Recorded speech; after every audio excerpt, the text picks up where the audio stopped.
If you didn't know, Shanna Decker looks like an everyday college student. But if you look a little closer, there's something different. As soon as we were done with treatment, I walked out of the hospital and went back to our normal life, realizing that we were never going to have a normal life because cancer changed the way we saw everything in the world, and that it was something we wanted to share. Decker says she didn't have much of a choice. Doctors told her she only had one option, and that was to remove her leg. The first step on the road to recovery was chemotherapy. Cancer became something that just was a part of my life, and we would go to the hospital and we would have fun, and we would go home and we would have fun, and we'd take chemo and we'd make friends, and then I'd throw up, and then I would go back out and I would eat birthday cake, you know. Decker's positive and inspirational attitude makes her who she is. Amanda Shropshire has only known Decker for a short time, but is already amazed by Decker's positive attitude. Her enthusiasm and just excitement for life is contagious. Everyone she meets, I think she acts for the better.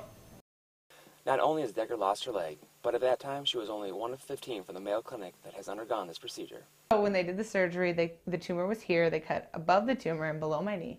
They got rid of the middle section, but they kept the bottom part of my leg and they turned it around backwards. So this looks like my knee, but it's actually my ankle and fits in there just like my knee. Decker says there are still things in her life that are hard for her, but she doesn't let that hold her back. Can't is not a word in my vocabulary, so I will find a way to do it. Not to say that it's always easy. It really doesn't affect how she lives her life at all. I've never seen it hold her back from anything, and if anything, it pushes her more to just prove that she can do things. So. Decker says she has spent over 350 hours every year since her recovery in the hospital visiting cancer patients. We asked the doctors and nurses if we could come back and make visits to other families and just love them. And they said yes, and they started calling us, and that was 10 years ago.